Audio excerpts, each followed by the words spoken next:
लोकसभा में वक्फ संशोधन बिल पर चर्चा चल रही है। वक्फ के नाम पर देश में जो आतंक मचाया है उसका कड़वा सारा जो चिट्ठा है वो खोला जा रहा है। एक तरफ संसद में बिल पर एक राय बनाने की सहमति बन रही है तो दूसरी तरफ कुछ कटमुल्ले सरकार और प्रधानमंत्री नरेंद्र मोदी जी को खुली धमकी दे रहे हैं। दोस्तों नमस्कार, मैं प्रदोष चौहान के और जागो में आप सभी का स्वागत करता हूं। कोई कहता है कि संसद में घुसने नहीं देंगे तो बिल कैसे पास होगा। अब बताओ क्या कर लिया तुमने। ये देश संविधान से चलता है, शरिया से नहीं चलता। दिमाग में अच्छे से बैठा लो ये बात। देखना ये बिल भी जल्द पास हो जाए और तुम ताली बजाते रहना। मुस्लिम पर्सनल लॉ बोर्ड के उकसाने में कट्टरपंथ की टोली ये मिसगाइडेड हो चुकी है, दिशाहीन हो चुकी है। इन्हें यह भी समझ नहीं आता कि वक्फ पर हल्ला मचाने वाली कांग्रेस ने 60 साल में कौन सा मुसलमान को इनका कल्याण कर दिया। भाई आपका खांचों में बांटकर पूरी कौम को बेवकूफी तो बनाया है और मुसलमान का राग अल्पने वाले कटमुल्ले ने महल तनव लिया है। वक्फ का भी यही सीन है भाई। ओवैसी, मदनी, तौकीर, रिजवी ये सब माल बटोरते रहे और जमातिये मुर्गा काटते और पंचर बनाते रह गए। आज मोदी सरकार उसी वक्त संशोधन करने की, सबके हित की सोच रही है तो ये खुद को भस्म करने वाले भस्मासुर बनने में लगे पड़े हैं। अपनी कब्र खुद खोदने में जी जान से जुटे हैं। यकीन नहीं आता तो आपको इनका चरित्र दिखाते हैं। तो चलिए शुरू करते हैं आज का जागो। पूरा हिंदुस्तान इंशाल्लाह बंद कर देंगे, आपके रास्ते बंद कर दिए जाएंगे। मुसलमानों के हुकूक के साथ खिलवाड़ है।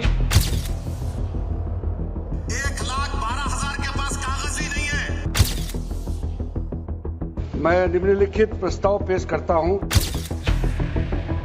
मेरे विचार में निर्णय हाँ वालों के पक्ष में प्रस्ताव अनुमोदित किया जाता है। यह विरोध है, जिद है, ये पागलपन है। कौन बना रहा है इनका बगावत का लश्कर वो तो आप जानते ही है ना। इतना जहर भरा गया है इनमें कि ये फिदाइन बनने पर आमदा है। कहते थे कि लोकतांत्रिक तरीके से विरोध करेंगे। जंतर मंतर वाला विरोध तो पॉलिटिकल सियारों ने हाईजैक कर लिया और अपनी सियासी रोटी उस पर सेकने लिए। विद्रोह की आग में झोंक दिया इन्होंने। अब ये जाबीज सियासी सियारों के हाथों में इनकी कठपुतली बनकर रह चुके हैं। देखिए ऐसे ही एक नमूना प्रधानमंत्री नरेंद्र मोदी जी को धमकी दे रहा है। देखिए साथ लेकर पूरा हिंदुस्तान इंशाल्लाह बंद कर देंगे। हर आज चौक पर आपको आदमी नजर आएगा, आपके रास्ते बंद कर दिए जाएंगे। पार्लियामेंट में नहीं पहुंचने दिया तो कहां से आप पास कर देंगे। पार्लियामेंट में नहीं पहुंचने दिया तो कहां से आप पास कर देंगे, कहां से पास कर देंगे। क्या ये नमूना अकेला नहीं है, इसके पीछे इनके आकाओं और रहनुमाओं का इकोसिस्टम है पूरा, जो इन्हें संविधान के खिलाफ खड़ा होने का ऑक्सीजन देता रहता है। उसी इकोसिस्टम का एक और नाम है मुस्लिम पर्सनल लॉ बोर्ड का प्रवक्ता सैयद कसीम रसूल। ये कैसे खेला खेल रहा है एक बार देखिए। पार्लियामेंट में जो तमाशा बीजेपी आज कर रही है पेश करके, ये हमारे साथ, हमारे हकूक के साथ, मुसलमानों के हकूक के साथ खिलवाड़ है। ये कम्युनली मोटिवेटेड है। एक कम्युनिटी को मार्जिनलाइज करने की कोशिश है। एक कम्युनिटी से उसकी इबादत गाहें, मस्जिदें, ईदगाहें, कब्रिस्तान, वक्फ के और इदारे ये छीनने की कोशिश है और हम इसको बर्दाश्त नहीं करेंगे। उन सब लोगों से जो सेकुलर पार्टी होने का दावा करती है कि वो इस कंट्रोवर्शियल, कम्युनली मोटिवेटेड, डिस्क्रिमिनेटरी और to marginalise Muslim community, this they will not support this bill. Now हम ये आह्वान करते हैं आपके सामने कि अगर ये बिल मंजूर हुआ, हम जो है देशव्यापी अभियान छेड़ेंगे पूरे देश में। देश में यानी जितने हमारे को लीगल प्रोविजंस हासिल हैं, जितने कॉन्स्टिट्यूशनल प्रोविजंस हासिल हैं, जितने संवैधानिक अधिकार हमको हासिल है, जितने डेमोक्रेटिक अधिकार हमको हासिल है, उसको सामने रखते हुए पूरे देश में देशव्यापी ये पीसफुल एजिटेशन चलाएंगे जब तक कि ये अमेंडमेंट्स वापस नहीं लिए जाते। पीसफुल्स की टोली का असल सरदार जो जहरीला ओवैसी है, ना जाने वक्फ के नाम पर कितनी संपत्ति बटोरी होगी इसने। बिल बुलाया हुआ है, आज से नहीं है, तब से है जब से वक्फ पर नकेल कसने की जो शुरुआत हुई थी। कहता था कि अरे तुम लोग समझ नहीं रहे, नया बिल तुम्हारा सब कुछ छीन लेगा और तुम कुछ नहीं कर पाओगे।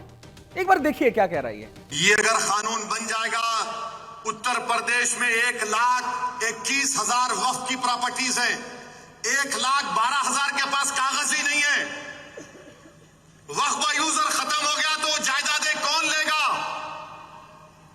वो जायदादें कौन लेगा बताओ? तुम्हारे पास लीगल उसके ऊपर इख्तियारी नहीं होगा, कोई भी घुस जाएगा। वक्फ यूजर निकाल दिए।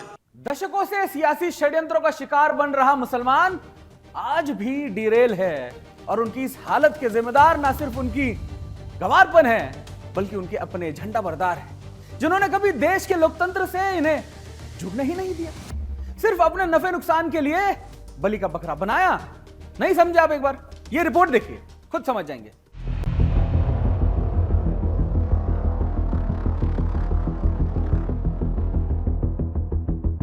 ये जो लोग वक्फ बिल का विरोध कर रहे हैं ना, सबके चेहरे याद कर लेना, दिमाग में बैठा लेना, क्योंकि देश को दीमक की तरह चाट रहे वक्फ बोर्ड की मनमानी का पक्ष लेने वाले मुसलमान तो नहीं है, ये गद्दार हैं, ये पॉलिटिकल मुसलमान हैं, ये कौम के फर्जी झंडा बरदार हैं जो देश की संसद, संविधान और लोकतंत्र को चैलेंज करने निकले हैं। इन्हें इतिहास कभी माफ नहीं करेगा।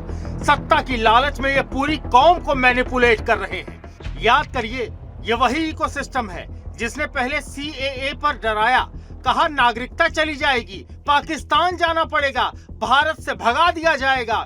3 तलाक का बिल आया तो इस्लाम विरोधी बता दिया, 370 पर देश को गुमराह किया। अब देश को लूटने वालों पर नकेल कसी जा रही है तो मुसलमानों के स्वघोषित झंडा बरदार बिलबिलाए हुए हैं, क्योंकि उनकी लूट की दुकानें जो बंद हो जाएंगी।